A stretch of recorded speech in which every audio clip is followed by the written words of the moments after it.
some of your deficiencies in your last position? Well, when I was a leasing consultant, when I first started, I had a really hard time leasing apartments. The main reason is because I'm not a pushy person, so when it comes to sales, I don't push people onto them. My job was to greet the person coming in looking for a home and show them an apartment, and at the end say, okay, are you ready to put your deposit down? Well, I'm not a pushy person, so I could never do that. I would just wait for them to say, I really want this apartment, you know. Other than that, I wasn't a very outgoing person at the time, so it took me a while to get into the management position, obviously. I guess that was my greatest deficiency, was not being very pushy about moving people in. So my standards for reaching my goals were not as good as they could have been. Fine. 1 minute. Okay. All right, so Stephanie, what was good about Tyann's answer? It was relevant, and she also described how she tried to make her deficiency into, like, she tried to improve it, not to just have it. She talked about how that was her setback, but she tried to get past it and build more confidence. Did you? Yeah, you did. Okay. Yeah. Crystal and Diane, what else was good? She said everything I was going to say. No. Even though it was a deficiency, she came across as confident. She held herself upright. She was making good eye contact. She was a little bit embarrassed about it, but not where it interfered with her answer. Okay. How about physical and vocal characteristics?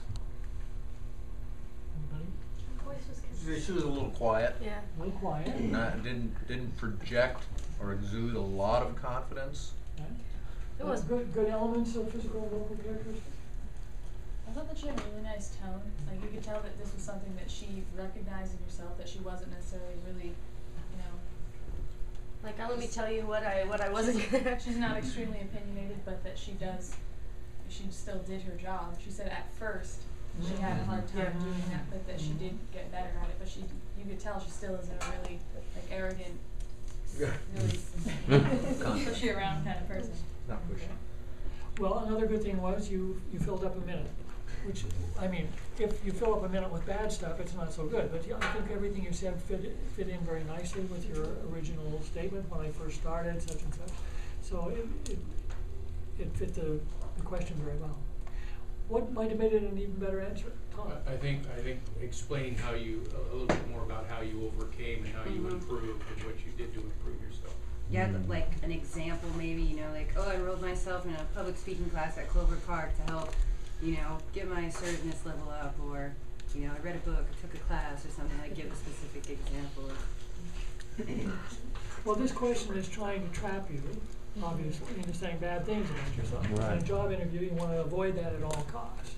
You never want to say anything bad about yourself or a past employer. Okay? So I thought your choice of the first thing you said was very good.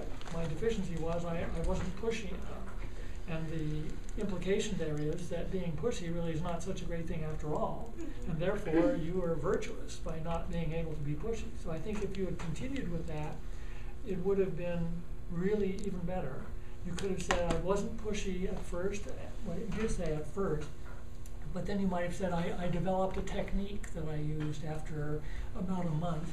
I would simply ask them this or say this, and as a result, the percentage of people who actually signed the contract went from 24% to 97%, or something like that. So that it paints a picture of overcoming this deficiency. Anything else for Tyann? Can I just say one thing? One thing that was taught to me is that you don't say obviously or apparently or anything like that to an interviewer. That's one thing I was always taught before. And why is that? Because it's I can't Assuming making an ass out of you. it's kind of like I can't even think of the word I would describe the descriptive word that it is, but it's just something you try to avoid when speaking to someone that's trying to get information. Maybe sounds presumptuous, a little bit presumptuous. Because it may not be obvious. Obvious, yeah. You know, and you would imply that the person is not getting it and may not, you know, fully understand what you're saying. Mandy? One thing I learned when I had to take like job seeking classes and stuff for DSHS was that they say when employers ask you that, like, you know, what's your weakness or what's your deficiency, or you kind of avert them away from that word. You're like, well, I wouldn't call it a deficiency, but maybe something I need to work on is, because you want to get it away from being a failure and move it up a bracket. Your first words were, well, when I first started, which is very non-judgmental. I think that's very good because it sounds like it's a story of personal growth. Your last words were, I guess my standards weren't as high as they could have been. So you want to avoid ending any of your comments with something negative like that. So you could have said, at that time my standards weren't nearly as high as they are now, because at this point I would never make a mistake like that. I've learned and blah, blah, blah, blah. Something like that. I got the idea after you said at first I wasn't pushing enough, that you're pushing now.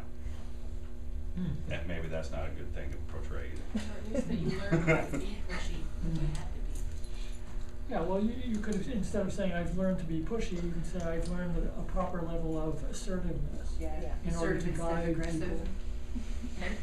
people. Okay, that can be optional.